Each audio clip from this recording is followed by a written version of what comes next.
No, that can't be it.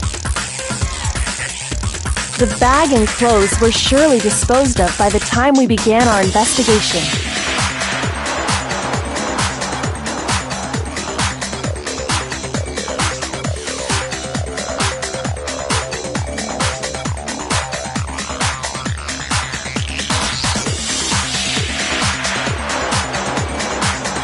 Then the only reason he could have known what color the tracksuit was is if he saw Cherry with it before he died! That's the only possibility! Cherry? Are you talking about Chihiro? So, how about it? Did you see the tracksuit or didn't you? Just by chance. I just happened to see it last night. He walked past me, and he was carrying the tracksuit in his hands. No, that can't be it either. According to Celeste's testimony,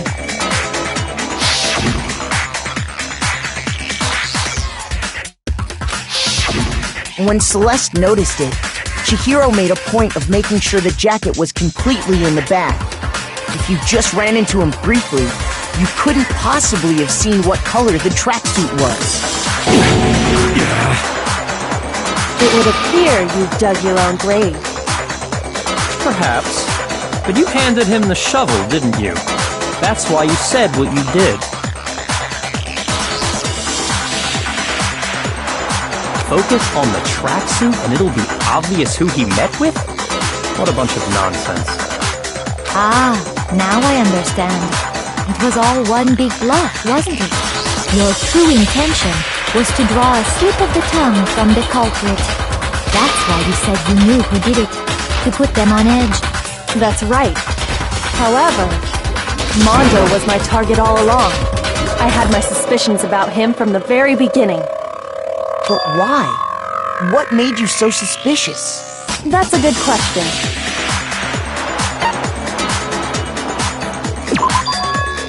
There was a certain turning point that tipped me off. Maybe you didn't notice it, Mondo, but you tend to refer to men and women differently. You only call guys dude. For girls, it's chick.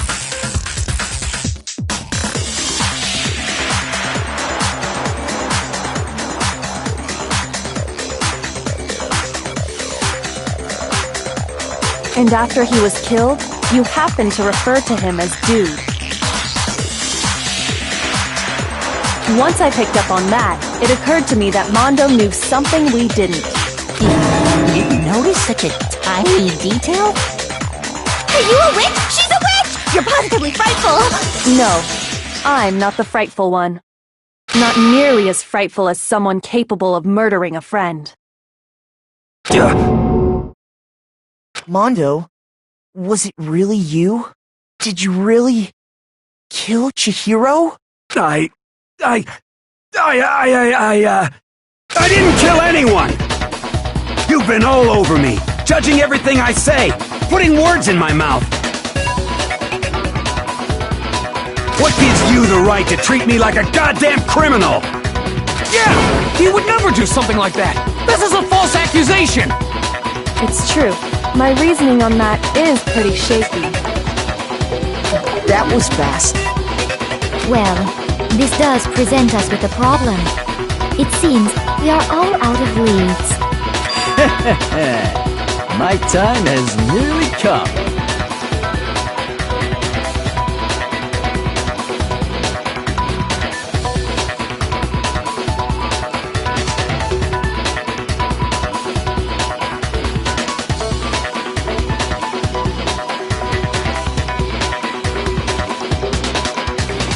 That's what my little ghost friend is telling me.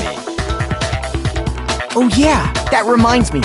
Hifumi, weren't you telling me you'd found some evidence? Really? What kind of evidence? Actually, now that I'm thinking about it here calmly, it might not be all that relevant. Jeez, does your confidence just get up and walk away? It's fine, man. Just tell us. If you really insist, then... here it is. What do you have there? It happened seems to be an e-handbook. I found it laying on the ground, so I scooped it up.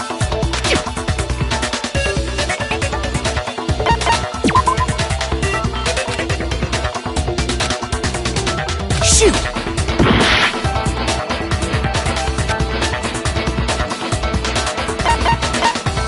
I got it! We know Chihiro's handbook was missing from the scene of the crime, right? For a fact. For a fact indeed!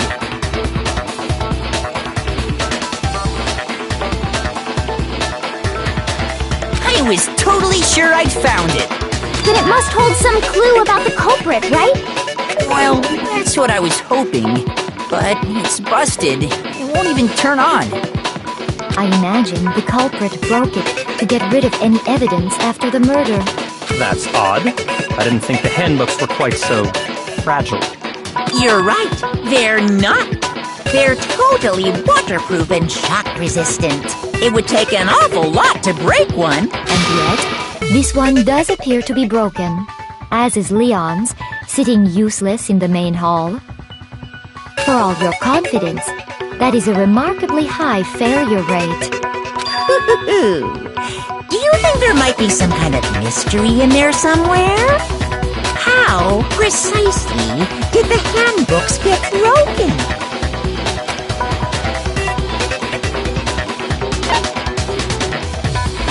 I got it! You already told us before that the handbook has one weak point, didn't you?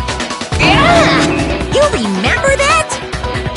Sure, maybe I let that slip, but I never told anyone what the weak point actually was. But if the handbook is supposed to never break, and two of them broke in quick succession, then we can only assume that someone's figured out its weakness. You know what the weakness is, right, Monokuma? So, what is it? You're asking me? I think it's a necessary piece of information if you want this to be a fair trial. But if I tell you, and someone else decides to copy it, that would be very not good. Just tell us already! Why would we want to break our own handbooks? Oh well, I have a weakness for pushy demands. But you're sure you won't follow their example? Then allow me to make a special announcement. The weak point of my cutting-edge e-handbook is... when it's exposed to high temperatures for too long, it will suffer a meltdown and totally break! I flippin' knew it! You knew it? Yeah, because I found the handbook laying on the floor of the sauna. The temperature in the sauna can reach over 200 degrees. Strange how you don't get burnt, huh? It's because as your sweat evaporates, it creates a cooling layer of air around your skin. If the hot air of the sauna were somehow pushed directly onto your skin, you'd definitely get fried. That layer of air would get blown away. That's why you may feel a burning when you move around. So when you're in a sauna, make sure to keep nice and still. Interesting. I learned one new fact today. That is a mere trifling speck of knowledge. Anyway, if you found the victim's handbook in the sauna, then the killer must have been purposely trying to raise its temperature in order to break it. meaning the culprit somehow knew its weakness. But how'd they find out?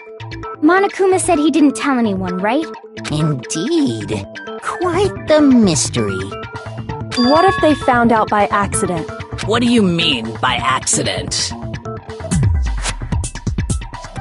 What if the killer took their own handbook into the sauna, not knowing its weakness, and it broke? They'd realize it was broken, of course, and it wouldn't be hard to figure out why. And once they had Chihiro's handbook, they knew they had an easy way to dispose of it. I won't say it's not possible, but who would have done something like that? I don't know of anyone who took their handbook into the sauna. I might know someone who did. Whoa! Seriously? I think the one who may have taken their handbook into the sauna was...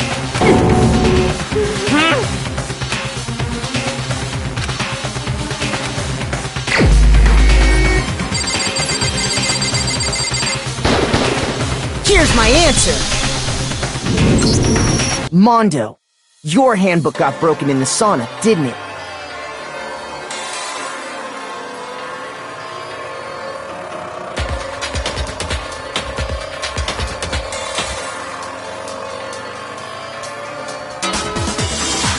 What?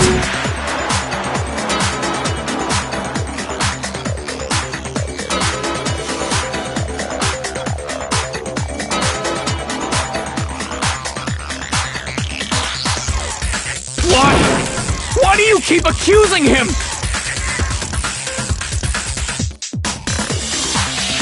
Mondo and Taka had an endurance contest in the sauna not too long ago, remember?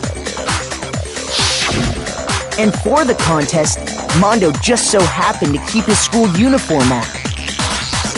But little did he realize, he'd also left his handbook in one of his uniform pockets.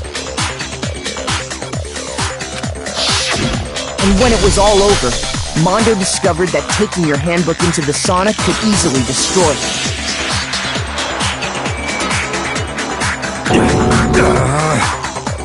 No, wait, hold on! You've got it all wrong! He would never kill! I don't accept this! Show me the proof! The actual solid proof!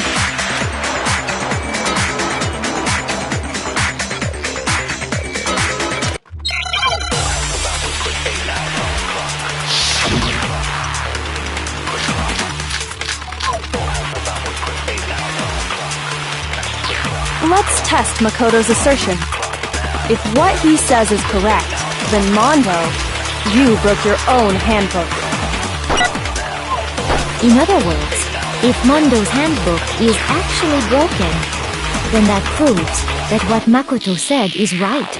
Well, my goddamn handbook works just fine! See? Look! Makoto was wrong after all! Mondo wouldn't hurt a fly!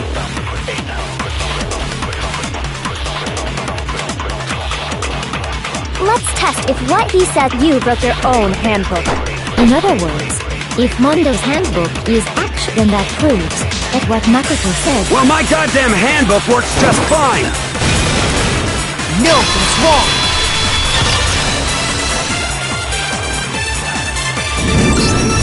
Mondo, the handbook you have right now, is it really yours?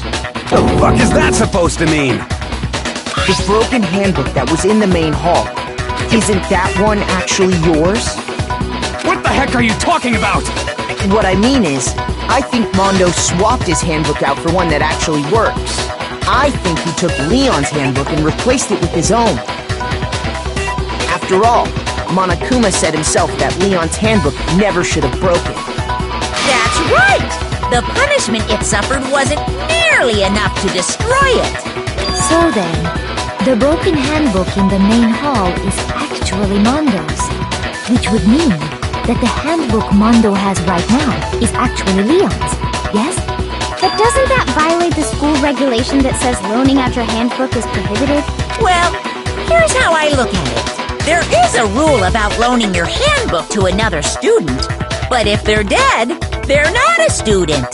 It's kind of a gray area, I admit. But no worries. If anything, it just makes things more interesting. As such, I decree that exchanging handbooks with a corpse is not a violation of the rules. Well, Mondo, if I'm wrong about this, you're welcome to say so. I'm happy to admit I made a mistake, but... Son of a bitch! What's wrong, bro? Come on! Tell him he's wrong! You are wrong! You have to be wrong! Everything you just said is wrong! You made it all up! Okay, then why don't we look back on this case one more time, from the beginning? That way, everything will become clear, and we'll all see if I was right or wrong.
killer is you!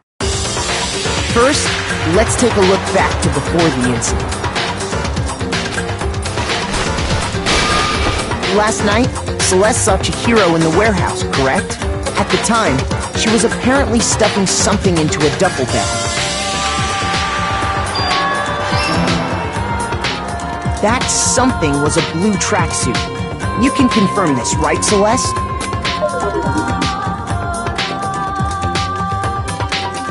With bag in hand, Chihiro headed out, even though it was officially nighttime. She made her way to the locker room, specifically the boys' locker room. But how could the victim, who was apparently a girl, access the boys' locker room?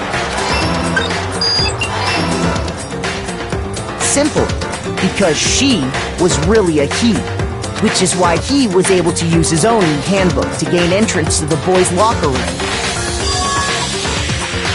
Once inside, he met with someone there, and the person he met was the one who killed him.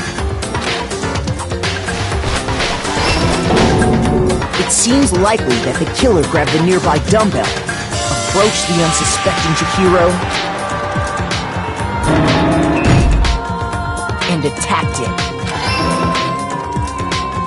And that's where the bloodstains on the poster and carpeting in the boys' locker room came from.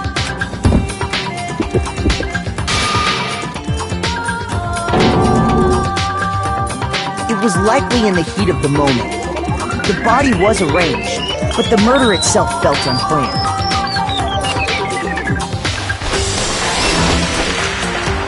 Which is why the killer hurried to try and hide the act. First, pulling up the bloodstained carpet, then removing the bloody poster.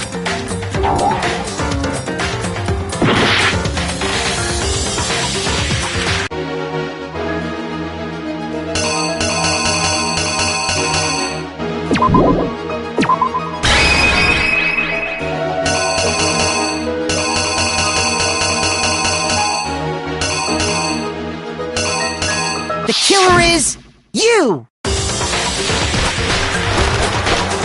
Which is why the killer hurried to then removing the bloody poster.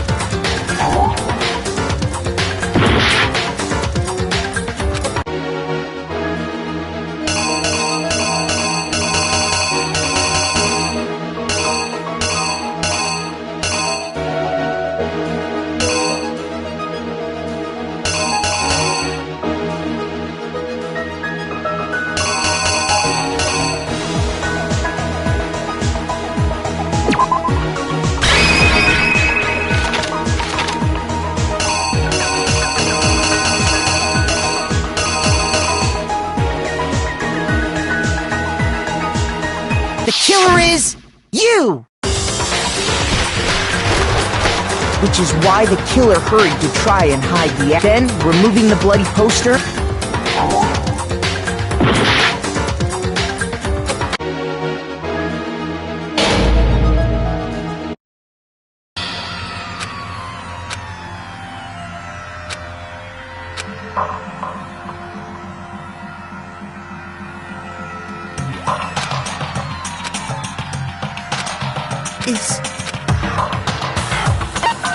I refuse to give up yet!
Exactly what happened.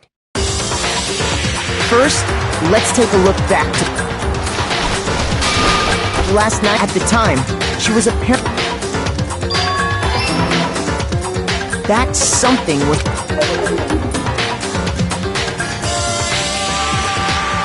with bag in hand. She made her way to the locker room. But how could the victim? Simple. Which is why once inside, he met. It seems likely that the killer grabbed the nearby dumbbell and attacked him. And that's where the bloodstains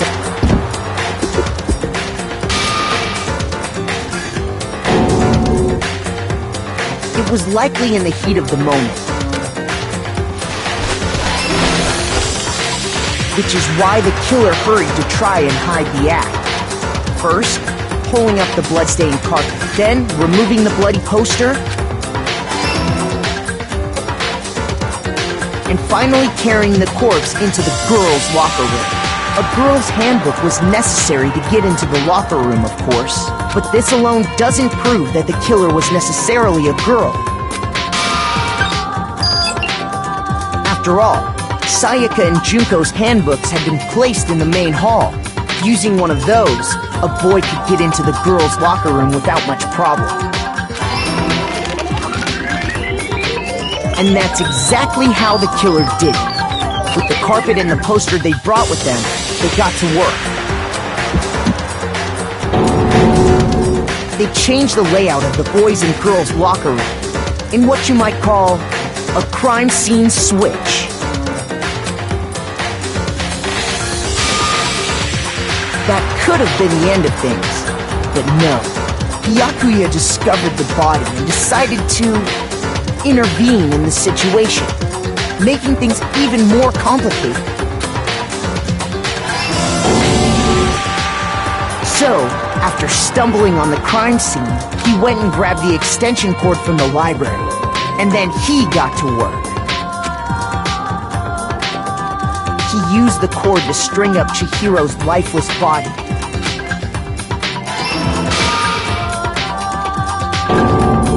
Then, using the victim's own blood, he left a grisly message there at the scene of the crime. He wanted to create the illusion that Genocide Jack was responsible for the slaughter. And around the same time that Byakuya was putting together this facade, the killer, having already disposed of Chihiro's bag and other belongings, arrived at the sauna. There, they planned to destroy the last piece of evidence, Chihiro's handbook. And just as the killer expected, the steamy sauna was enough to ruin the electronic gadget. Somehow, the killer knew that the handbook couldn't stand up to the heat of the sauna. And the reason they knew that is because the sauna had already wrecked their own handbook. And that's how it all played out. Isn't that right, Mondo Orada?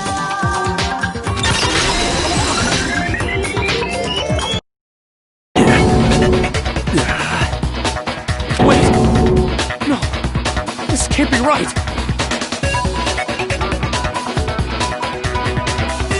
Where's your evidence? Yeah, where's your evidence? You need evidence! You need proof! Without any proof, you can't pin any of this on him!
Show me some evidence! You're wrong! I won't listen! I refute you! False! Show me some evidence! I won't listen! False! I refuse to vote! Show me some evidence! You're wrong! I won't listen! I refute you! False! Show me some evidence! I won't listen! False! You're corrupt! I refuse to vote! I refute you! False! You're corrupt! Show me some evidence! I won't listen! I refuse to vote! Show me some evidence! This should prove it!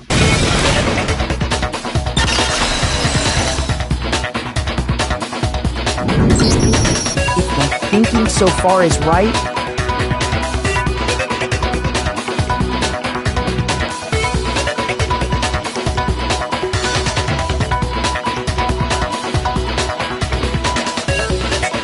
Mondo must have replaced his broken handbook with Leon's.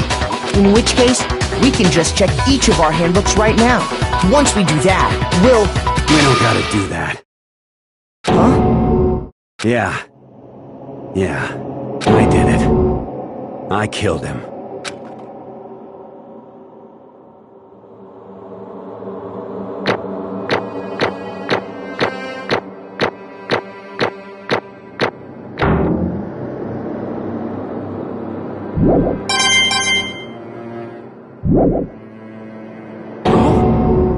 Bro, what are you saying?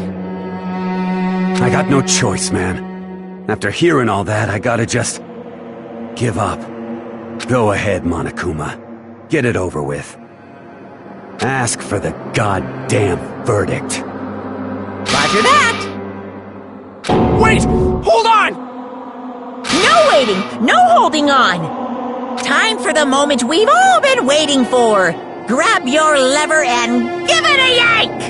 Who will you elect as the Blackened this time around? Will you make the right choice or the dreadfully wrong one?